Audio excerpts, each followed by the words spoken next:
This is Backbone of the Nation, the Women of Australia, Part 2. From the Suffragettes through the Great War, the Great Depression and World War II.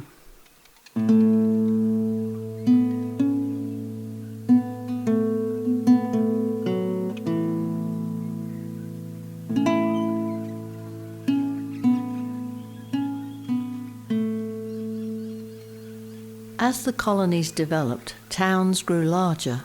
Industry began, roads and train lines were laid, and as a result, in the regional areas, life became a little easier.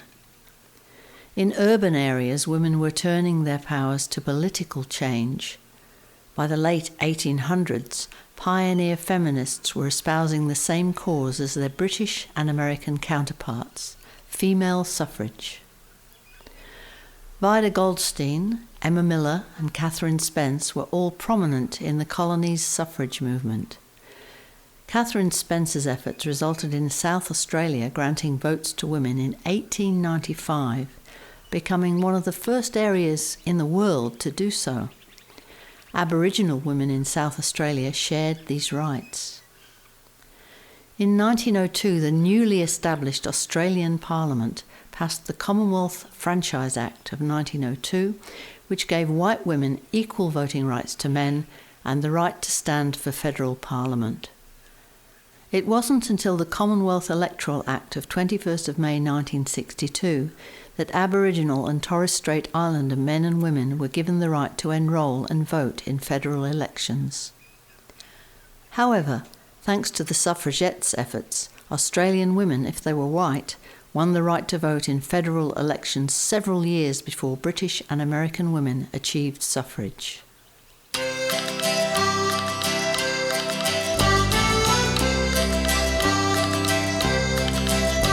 Come out of the garden, don't sit on the fence. The suffrage of women makes lots of good sense. The trouble with men is they're dense. To get this country afloat, give women the vote. Vida Goldstein spent some time back in 1899 fighting for your rights and mine. These are the words that she wrote: give women the vote. Come out of the garden, don't sit on the fence. The suffrage of women makes lots of good sense. The trouble with men is they're dense. To get this country afloat, give women the vote. Emma Miller led her band of suffragettes here in Queensland, try and make men understand. They chanted aloud, and I quote, give women the vote. Come out of the garden, don't sit on the fence. The suffrage of women makes lots of good sense.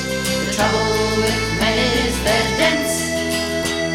To get this country afloat, give women the vote. Catherine Spence lived in South Australia. Had she lived in England, they might have jailed her, but her campaign wasn't a failure. You could say SA was remote, but they gave women the vote. Come out of the garden, don't sit on the fence. The suffrage of women makes lots of good sense. The trouble with men is they're dense. To get this country afloat, give women the vote. Women of Australia, I implore you to join with me. Come out of the garden, don't sit on the fence. The suffrage of women makes lots of good sense. The trouble with men is they're dense. To get this country afloat, give women the vote. We declare that men and women are born equally free and independent independent members of the human race, equally endowed with talents and intelligence and equally entitled to the free exercise of their individual rights and liberty. With the outbreak of the Great War in 1914, men from Australia joined up and left the country in their thousands. Women were not permitted to participate directly in the war effort. They weren't accepted into the military, and there was fierce competition for the few nursing positions available in the Australian Imperial Force. Australian women had to create their own ways to contribute, so they set up voluntary organisations such as the War Chest to help war victims and provide comforts for their boys. The War Chest called for socks to help overcome the trench foot experienced by Australian soldiers. Thousands of women of all ages and all walks of life, and some men too, responded to this call, and over 1 million pairs were sent to the front by the War Chest alone. The 10 million unpaid hours represented by these woolly gifts demonstrated that women needed to do something useful, not merely weep and wait.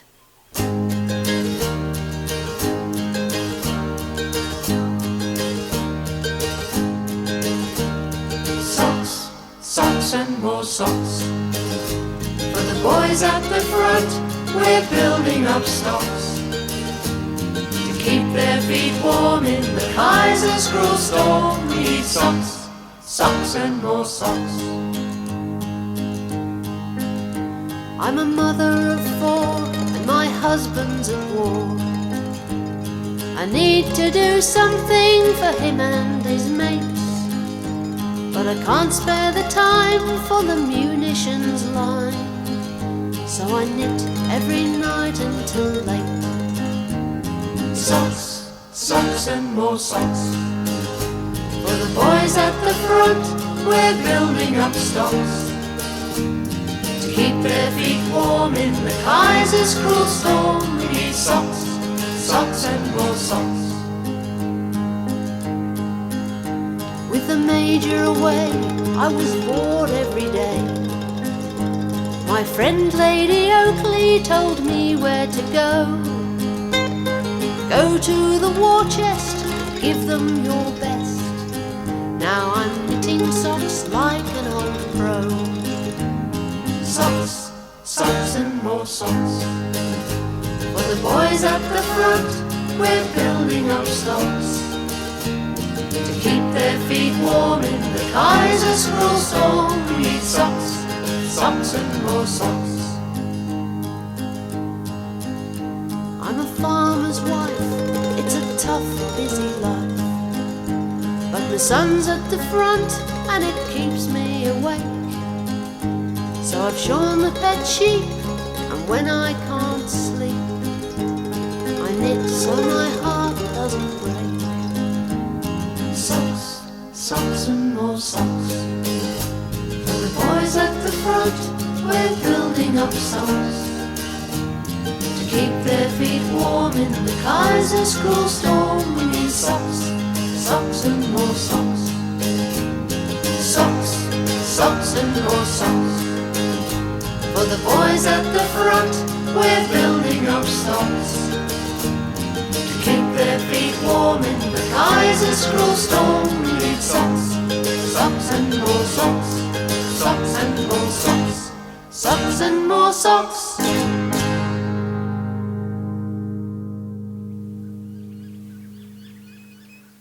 The Great War changed women's lives drastically. The war made marriage and motherhood impossible for many women. 416,000 men enlisted. Around 62,000 were killed. 156,000 were gassed, injured, or taken prisoner.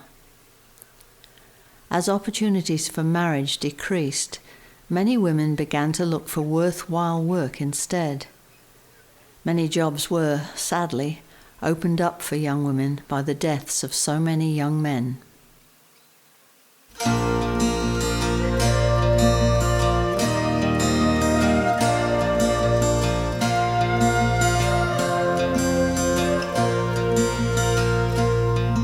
In 1914, the boys went off to fight. from office, factory and station. We watched them march away, left, right, left, right, left, right. Some never to return to their own nation. Thousands of women were left to carry on. Women with strong hands and determined faces, and many a cherished husband, father, brother or loved son never came home to their families' warm embraces. So the sign above the door reads O'Sullivan and daughter, for the son died in a muddy trench far across the water. And though she grieved to lose her only brother, and comforted her broken-hearted father and her mother, Miss O'Sullivan achieved a dream, though the circumstance was sad, not to be a wife and mother, but a lawyer like her dad.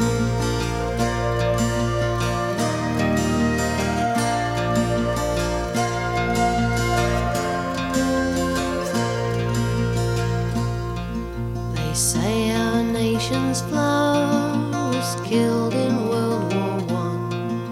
The tragic loss will always bring us sorrow,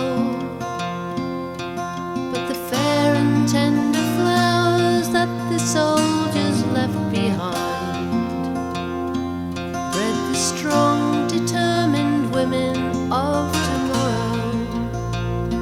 So the sign above the door reads O'Sullivan and daughter, for the son died in a muddy trench far across the water. And though she grieved to lose her only brother, and comforted her broken-hearted father and her mother, Miss O'Sullivan achieved a dream, though the circumstance was sad, not to be a wife and mother, but a lawyer like her dad.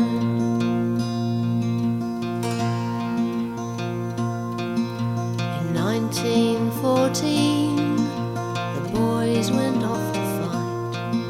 They went from office, factory and station.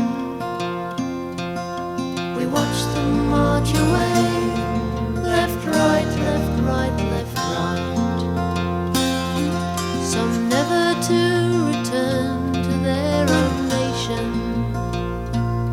So the sign above the door reads O'Sullivan and daughter, for the son died in a muddy trench far across the water. And though she grieved to lose her only brother, and comforted her broken-hearted father and her mother, Miss O'Sullivan achieved a dream, though the circumstance was sad, not to be a wife and mother, but a lawyer like her dad.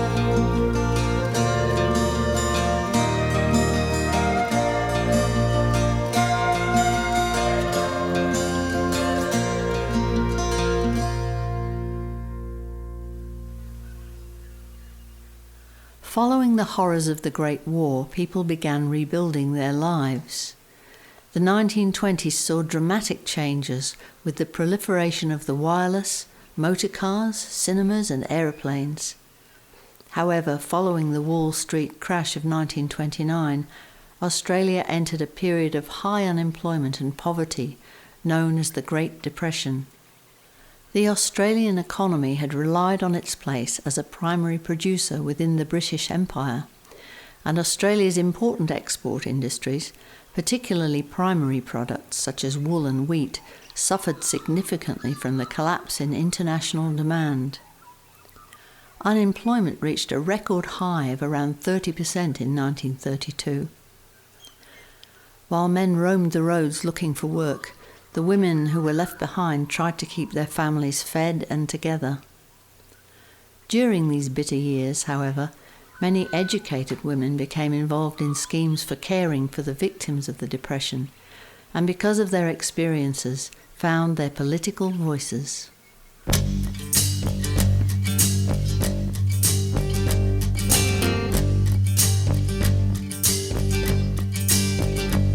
It was in the 1930s, in the grim Depression years, when men stood idle in the streets and women hid their tears. The men who ran the nation tried to sweep the truth aside. I walked out of my office door one day and saw a human tide. I saw 1,000 weary people marching in the street, lined and hungry faces and the tramp of flagging feet. The rain fell on their misery from grey uncaring skies. The only spark about them was the anger in their eyes. I stood there in the doorway, a young and frightened girl, burning with a need to fight the wrongs of a callous world. And I found that there were others who felt the time had come for women to be equal in the politics of men. You're only a woman, my father said, don't meddle in men's affairs. But I could see those hungry faces and those burning angry stares. Since I heard the beat of those weary feet, I'd march to a different drum. So I defied my father and I joined the party then. I found a new and hopeful life and friends to see me through. As we wrote and learned and disagreed, my self-assurance grew. I was no more weak and fearful, no, I found that I was strong. I could face a politician and say where he was wrong. Yes, we were young and hopeful, then united by a cause. I spoke to crowded meetings, to abuse and to applause. I knew that we could change the lives of women and of men. The optimism that we felt may never be seen again. It was in the 1930s, in the grim Depression years, when men stood idle in the street and women hid their tears. I saw 1,000 hungry people marching in the street, lined and weary faces and the tramp of flagging feet. And though I'm nearly 80, I still see those angry eyes, staring hopeless in the streets of our modern paradise.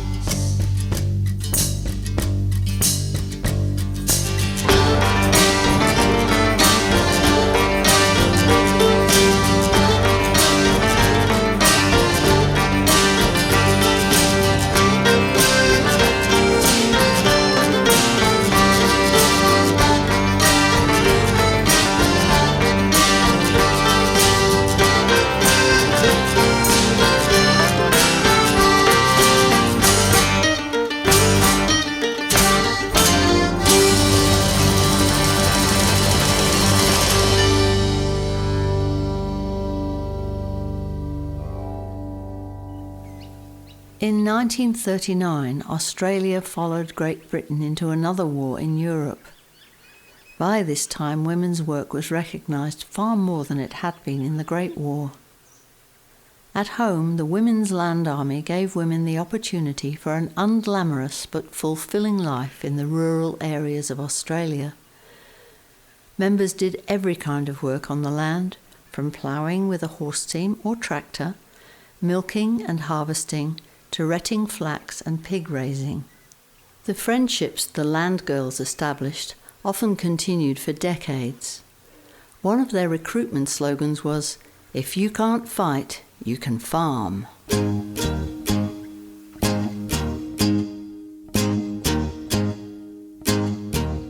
We're a crack troop of land girls, we travel around. We work from the dawn till the sun goes down.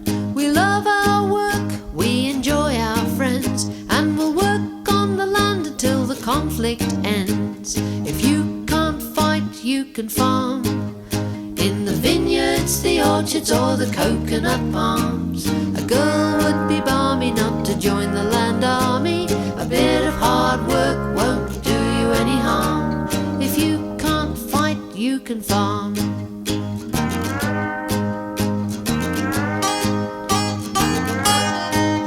We'll sleep in barracks or a stable or barn. We entertain each other with outrageous yarns. We work for the country and we do our part, with strength in our muscles and pride in our hearts. If you can't fight, you can farm. In the vineyards, the orchards or the coconut palms. A girl would be balmy not to join the land army. A bit of hard work won't do you any harm. If you can't fight, you can farm.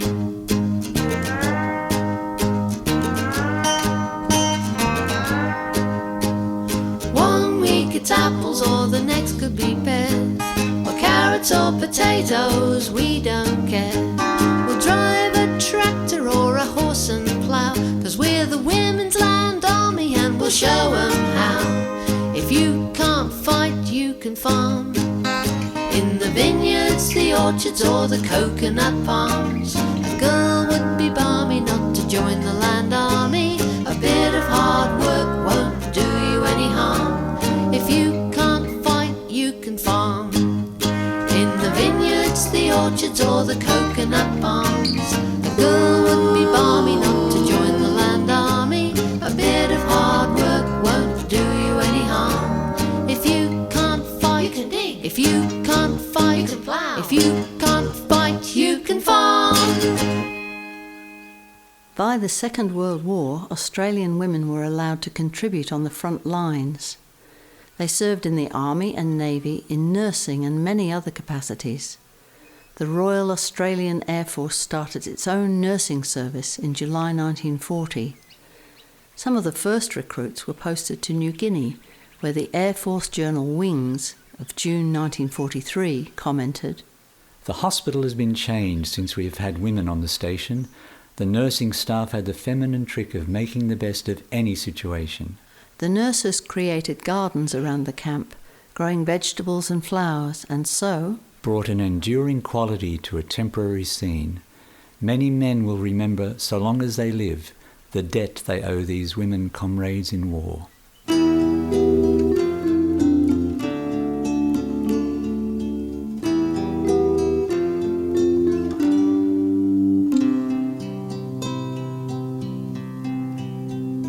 When the Australian Air Force nurses came to tropical New Guinea, they camped along a hillside above a grassy valley.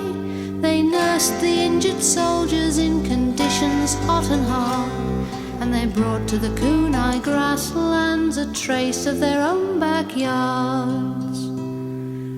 Gardens in the Kunai grass, smell the flowers as you pass.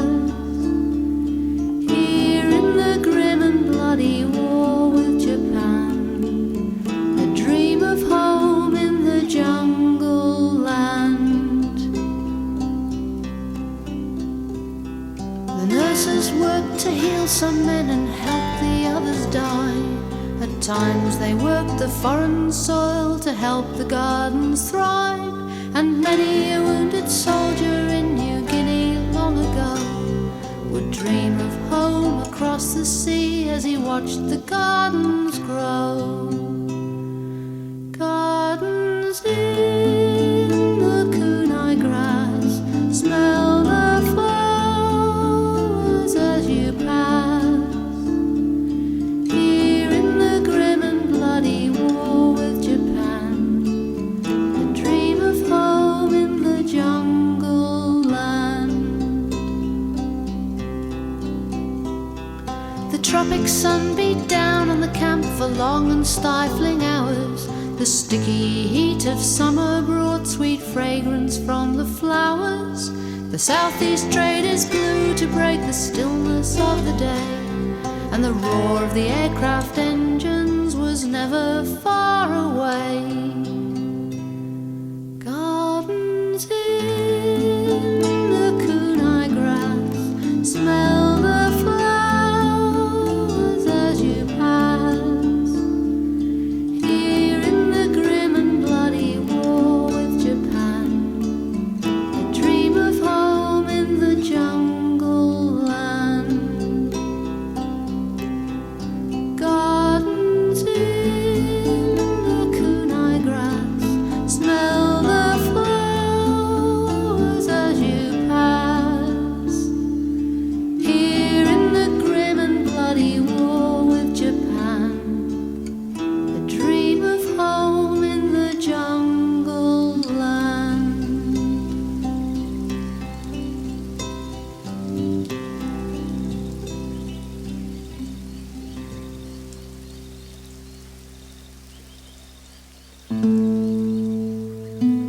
You have been listening to Backbone of the Nation, the Women of Australia, Part 2.